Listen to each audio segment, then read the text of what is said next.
Diriwayatkan oleh Imam Ahmad bin Hanbal dalam musnadnya bahwa ada seorang laki-laki yang bernama Nuaiman.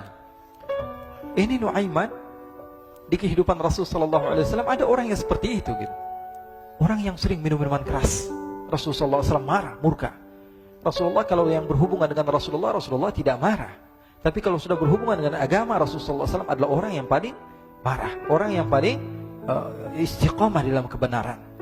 Maka Rasulullah panggil Nuaiman, apa yang kau lakukan? Dia katakan, aku minum minuman keras ya Rasulullah. Rasulullah cambuk dia. Kemudian dia bertobat kepada Allah. Kemudian ketahuan lagi minum. Kemudian dicambuk lagi oleh Rasulullah SAW. Sehingga sebagian sahabat memukul dia dengan pukulan yang banyak. Sehingga apa yang berlaku? Sebagian sahabat mengatakan, la'natullahi ala Nuaiman. Semoga Allah melaknat Nuaiman. Dia mempermainkan Rasulullah. Dia bilang sudah mau taubat tapi minum lagi. Dia bilang sudah mau taubat tapi minum lagi. Maka Rasulullah SAW mengatakan, la tal'anuh fa innahu yuhibbullaha wa rasulah. Kata Rasulullah, jangan kamu laknat Nuaiman, karena dia itu cinta sama Allah, cinta sama Rasulnya. Dalam riwayat dia dicintai Allah dan dicintai oleh Rasulnya Muhammad sallallahu alaihi wasallam. Ibn Majah menceritakan bahwa Nuaiman ini pernah suatu waktu diajak oleh Sayyidina Abu Bakar pergi ke negeri Syam. Negeri Syam itu di mana? Seperti yang diceritakan tadi, antara daerah Suriah, Lebanon, Yordania, kemudian Palestina. Daerah seperti itu. Umumnya orang Quraisy pada masa itu mereka memiliki rihlah berdagang, membeli dagangan ke Syam, kemudian dijual lagi di kota Makkah. Ketika itu Rasulullah SAW didatangi Abu Bakar. Sayyidina Abu Bakar mengatakan kepada Rasulullah, ya Rasulullah, saya mau izin ya Rasulullah. Mau apa? Saya mau ajak dua sahabat kamu ini ikut berdagang ya Rasulullah. Siapa kata Rasul? Nuaiman. Kata Rasulullah SAW, Nuaiman kamu mau ajak? Mau ngapain?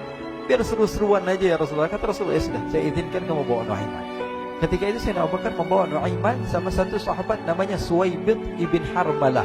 Siapa namanya? Suwaibid ibn Harmalah. Ini sahabat Rasulullah SAW yang memiliki sifat yang berbeda-beda. Kalau Nuaiman ini aneh. Pernah Rasulullah SAW dibawain makanan banyak, dikasih Rasulullah, dikasih sahabat semua. Semuanya sudah makan, tiba-tiba si Nuaiman ini, sahabat Nabi Nuaiman mengatakan kepada Rasulullah, ya Rasulullah, ini yang penjualnya, tolong kau yang bayar ya Rasulullah. Makanan udah habis. Makanan udah habis, Rasulullah SAW bingung, saya yang bayar. Akhirnya Rasulullah katakan kepada sahabat, ayo keluarkan uang, kita patungan, kita bayar. Rasulullah aja dimainin, apalagi kita orang. Sallu ala Nabi Muhammad. Nuaiman diajak Sayyidina Abu Bakar. Kata Rasulullah SAW, benar kamu mau ajak Nuaiman? Iya ya Rasulullah. Diajaklah. Diceritakan dalam riwayat Ibn Majah, diceritakan juga dalam Siyar A'lam An-Nubala, diceritakan juga dalam Musnadnya Imam Ahmad bin Hanbal, dalam riwayat Imam Ahmad bin Hanbal. Maka diceritakan Nuaiman diajak oleh Sayyidina Abu Bakar. Sesampainya di negeri Syam, semua dibagi tugas. Fulan bin Fulan kerjaannya ini, Fulan bin Fulan kerjaannya ini, semua memiliki kerjaan. Nuaiman tanya, wahai Abu Bakar, kerjaannya saya apa wahai Abu Bakar? Kata Sayyidina Abu Bakar, kamu mau ngapain terserah kamu wahai Nuaiman. Yang penting kamu ikut saya kan. Kemudian satu di antara mereka namanya Suwaibid ibn Harmalah. Ditanya oleh Sayyidina Abu Bakar, wahai Suwaibid, kamu mau kerjaan apa? Kata Suwaibid, terserah kamu wahai Abu Bakar. Kata Sayyidina Abu Bakar, kamu menjaga makanan, karena saya tahu kamu ini adalah orang yang senantiasa menjaga amanah. Suwaibid ini kalau disuruh maju dia maju, disuruh mundur dia mundur, disuruh ke kanan dia ke kanan, disuruh ke kiri dia ke kiri. Orang yang ikut aja. Kalau Nuaiman beda, disuruh maju dia ke belakang, kasih sen kanan ke kiri belok. Nuaiman itu orang yang berbeda. Maka Suwaibid mendapatkan tugas, semua mendapatkan tugas kecuali Nuaiman. Sehingga ikhwani, apa yang berlaku, apa yang terjadi? Sayyidina Abu Bakar pergi sibuk dengan kesibukannya, sehingga datanglah waktu siang. Nuaiman sudah lapar. Nuaiman cari makanan. Dia nggak punya uang, diajak Sayyidina Abu Bakar tapi tidak diberikan uang. Sehingga dia cari-cari makanan. Dia tahu Suwaibid yang jaga makanan. Dikatakan, wahai Suwaibid, saya mau makan, berikan kepada saya satu roti saja. Yang terpenting apa? Saya makan sekarang, saya sudah lapar. Kata Suwaibid, ya Allah Nuaiman, kita tunggu Abu Bakar saja sehingga dia datang, karena ini amanat. Amanat dari Abu Bakar, saya tidak boleh berikan kepada siapapun kecuali atas izin Abu Bakar. Kata Nuaiman, kasih saya makanan, kalau tidak saya bikin masalah sama kamu. Merah wajahnya Suwaibid, karena dia tahu, jangankan saya, Rasulullah aja dimainin. Bingung, apa yang harus saya lakukan? Akhirnya Nuaiman bilang, gampangannya aja, kata Nuaiman, kamu kasih saya makanan, atau kalau tidak saya bikin masalah sama kamu.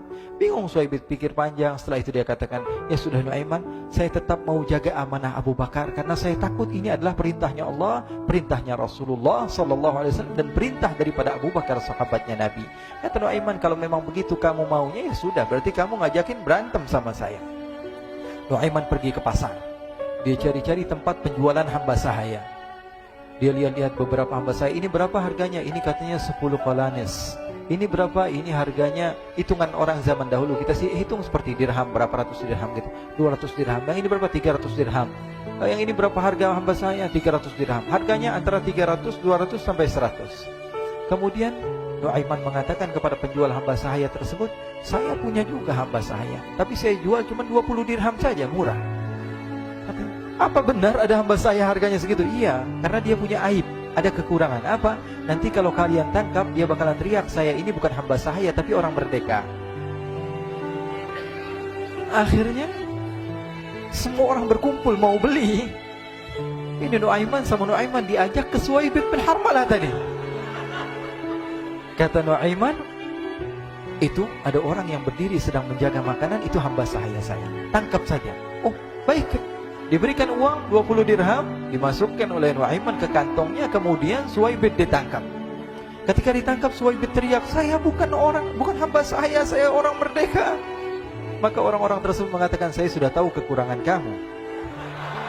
Ini memang kekurangan kamu, memang kamu, tapi saya tidak perlu dengan bacot kamu, yang penting kerjanya kamu gitu. Ya kan hamba saya untuk apa? Untuk kerja. Mau dia ngomong apa, mau ngomel, terserah, yang penting dia mau kerja. Akhirnya ditangkaplah Suhaib dan dijual di pasar. Nuaiman punya uang banyak ini. Dia beli makanan, dia beli minuman, dia beli hadiah buat Rasulullah. Dia beli macam-macam di negeri Syam ini. Waktu itu adalah superpower, adidaya Romawi. Pada masa itu semua barang mahal, tapi Nuaiman banyak uangnya. Dia belanja ini, belanja itu, sehingga Sayyidina Abu Bakar pun pulang. Ketika Sayyidina Abu Bakar pulang, Sayyidina Abu Bakar cari, mana ini Suhaib? Kita semua sudah lapar. Kata Nuaiman dengan mudahnya dia mengatakan, sudah saya jual wahai Abu Bakar.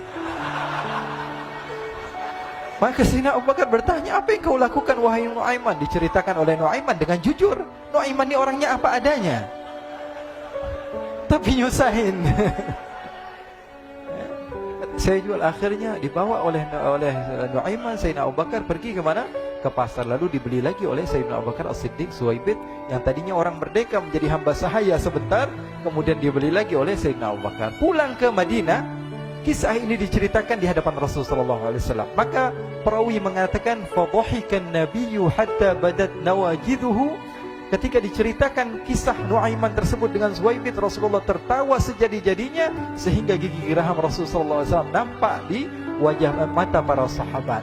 Sehingga perawi lain mengatakan, 1 tahun berlalu Rasulullah, setiap ada tamu yang datang pada Rasulullah akan ceritakan kisah Nuaiman menjual Suhaib tersebut. Jadi ada ikhwani, jangan kalian kira Rasulullah SAW itu hidup di satu masa sahabat-sahabatnya itu seperti ustadz-ustadz yang khusyuk, yang kayak Habib bin Anis ini banyak. Bahkan ikhwani, mungkin di akhir karena masanya sudah habis, pernah suatu waktu Rasulullah SAW didatangi asyraf, delegasi dari beberapa negara yang ingin mengenal apa itu agama Islam. Sehingga mereka datang ke rumah Rasulullah SAW membawa unta, kendaraan yang ketika itu kendaraan yang paling mahal mereka miliki. Itu untanya yang paling mewah. Diikat di depan rumah Rasulullah SAW. Tamunya pun masuk, duduk bersama Rasulullah SAW. Di depan rumah Rasulullah SAW ada beberapa sahabat. Ada Sayyiduna Hamzah.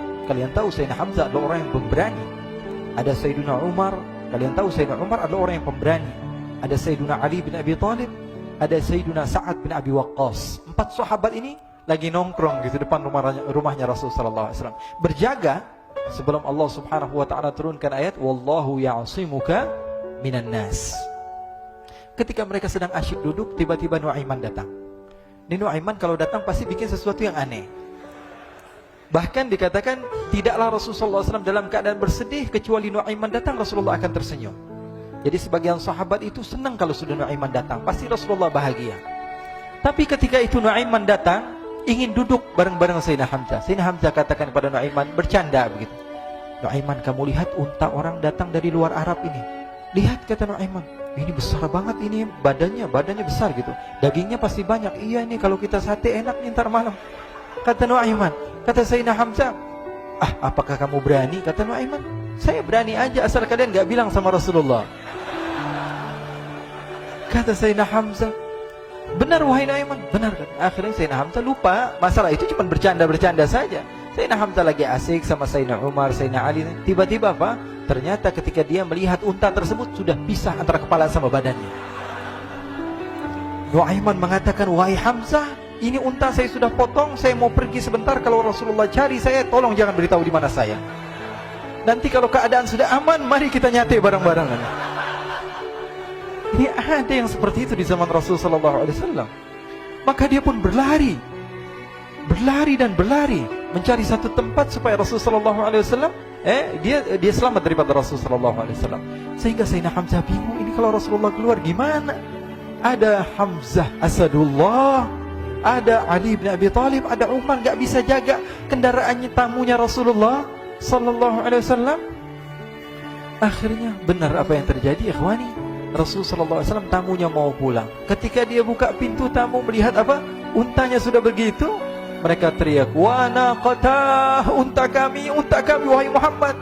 Baru mau kenal Islam, unta kami, kendaraan kami sudah dibuang.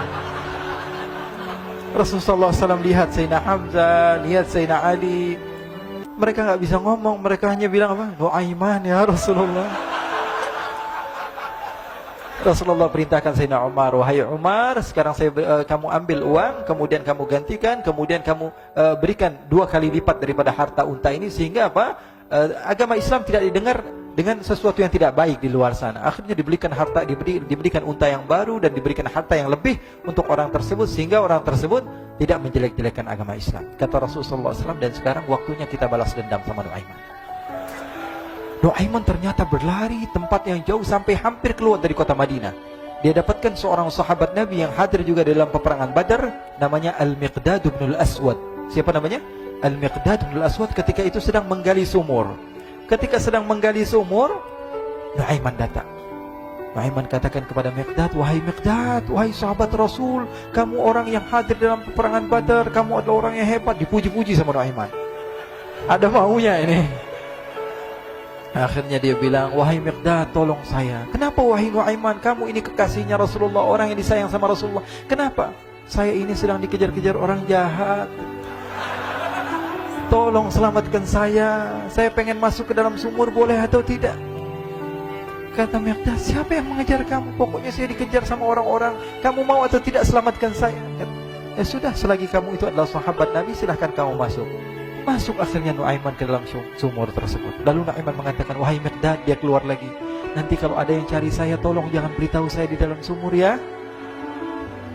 Kata Miqdad, baiklah. Kata Nuaiman, siapapun yang bertanya tentang saya, kamu tidak akan kasih tahu. Iya kan? Walaupun Rasulullah yang tanya saya. Katanya, nggak mungkin Rasulullah datang ke tempat sejauh ini. Iya, walaupun Rasulullah. Akhirnya masuk Nuaiman. Setelah beberapa menit Rasulullah dan rombongan benar datang. Miqdad bingung ini. Ini kenapa Rasulullah datang ke RW kami ini? Ada apa yang Rasulullah sampai sejauh ini? Ditanya, ya Rasulullah, ada apa ya Rasulullah? Kata Rasulullah, saya cari Nuaiman. Di mana Nuaiman?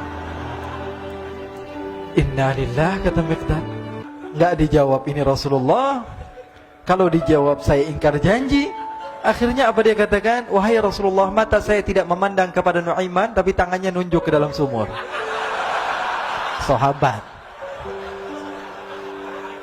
Apa dia bilang? Mata saya tidak melihat kepada Nuaiman, tapi tangannya nunjuk ke sumur. Akhirnya dibuka sama Rasulullah, Nuaiman muncul.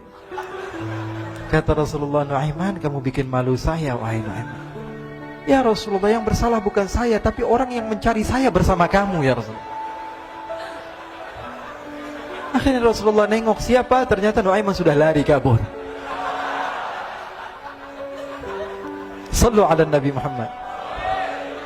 Kisah-kisah seperti ini sebenarnya banyak sekali, ya. Ini menunjukkan kepada kita bahwa kehidupan Rasulullah itu begitu indah. Rasulullah SAW, kalau kamu mau menjadi orang yang baik, contoh Rasulullah. Mau menjadi bapak yang baik, contoh Rasulullah. Mau menjadi pemimpin peperangan yang baik, Rasulullah. Mau menjadi murid yang terbaik, contoh Rasulullah. Bagaimana akhlak Rasulullah. Mau menjadi suami yang baik, contoh Rasulullah. Dalam segala hal, apapun itu Rasulullah SAW adalah makhluk yang paling terbaik.